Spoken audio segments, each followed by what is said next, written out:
साथियों, आज हम बात करेंगे क्लास 12वीं के विस्टास के अंतिम चैप्टर मेमोरीज ऑफ चाइल्डहुड के बारे में, जिसमें दो कहानियां हैं साथियों।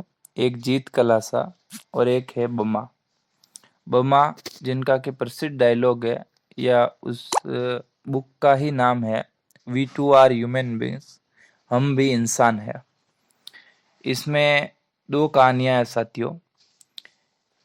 दो कहानियों में दो एपिसोड है जो महिलाओं के जीवन से संबंधित है, जिनके नाम जीत कलासा और बामा है। दोनों को कठिनाई का सामना करना पड़ा और सामाजिक भेदभाव के शिकार हुए। जहां जीत कलासा को नस्लीय भेदभाव से जूझना पड़ा, जबकि बामा को जातिगत भेदभाव से जूझना पड़ा।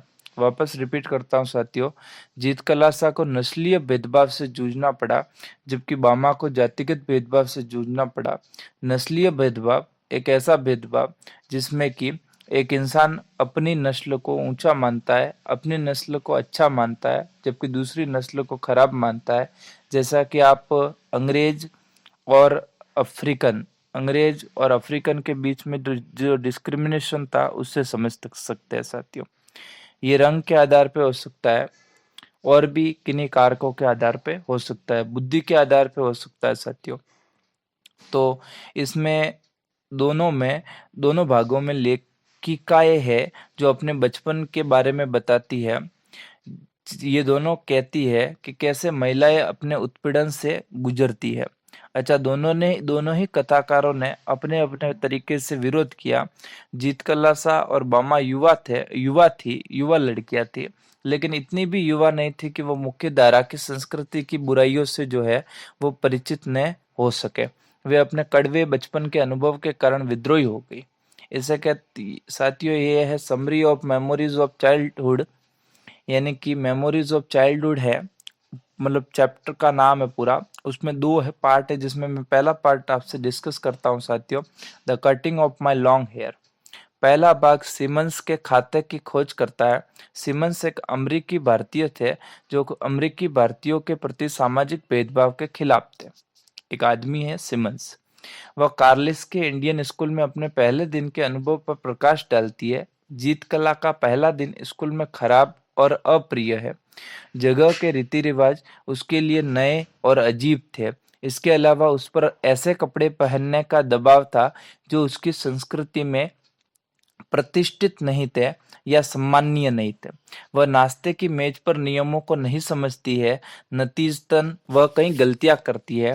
पहली घंटी में सभी को कुर्सी खींचने की आवश्यकता थी, जबकि जीत कलासा नीचे बैठ गई, जबकि अन्य सभी अभी भी खड़े थे, कुर्सी पीछे खींच के। इसके अलावा सभी को दूसरी घंटी पर बैठना था। हालांकि दूसरी घंटी बजने पर भी जीत कला खड़ी ही रही, मतलब उसने उल्टा कर दिया। जब कुर्सी पीछे खींचनी थी तब वह बैठ गई, और जब खड़ा होना था तब वह जब बैठे रहना था तब वह खड़ी हो गई, यानी नियमों के उल्टे चल रही थी। उसके भीतर अपमान की भावना आ गई। जब एक और घंटी बजी तो उसने गलती करने के डर से कुछ नहीं किया। वह फिर इन गलतियों और अपमान के कारण खूब रोई।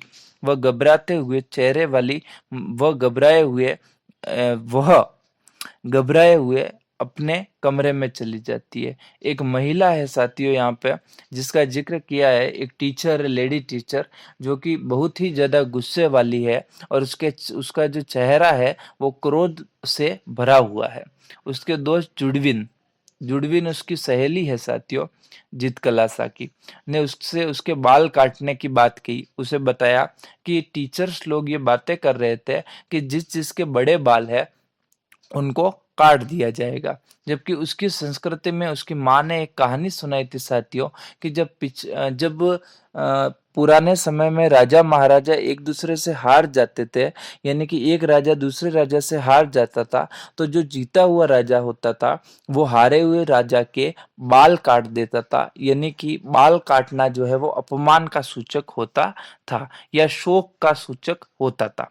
वो छिप गई, सॉरी, वह जो है वह ये सोचती है कि मैं इसका क्या करूँगी, विरोध करूँगी। लेकिन उसकी मैडम जो है, मैडम तथा स्टाफ जो है उसके कमरे की ओर बढ़ रहे थे, उसका नाम पुकारते हुए, जीत कलासा, जीत कलासा।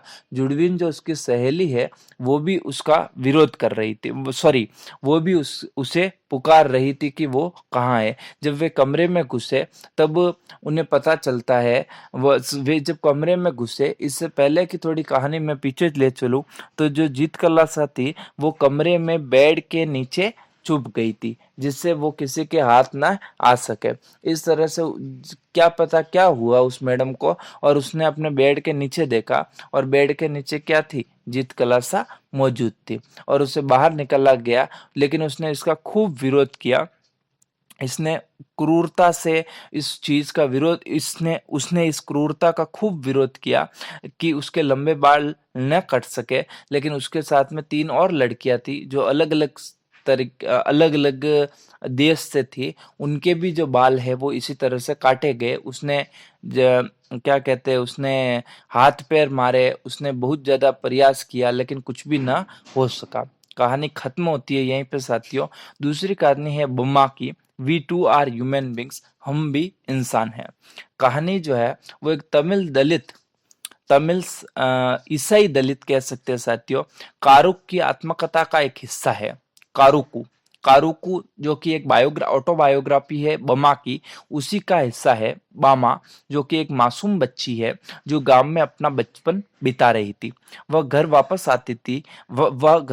आ रही थी, तब तब जो है वो बहुत सारे चीजें देखती है। जैसे एक गुब्बारा वाला है जो गुब्बारे बेच रहा है, वह एक आदमी को देखती है जो कि क्या बेच रहा है, समोसे बेचने वाले की दुकान देखती है। इसके अलावा साइकिलें चल रही है, ये सारी चीजें जो है देखती है। मजेदार खेल देख रही है, मतलब घर चलते चलते।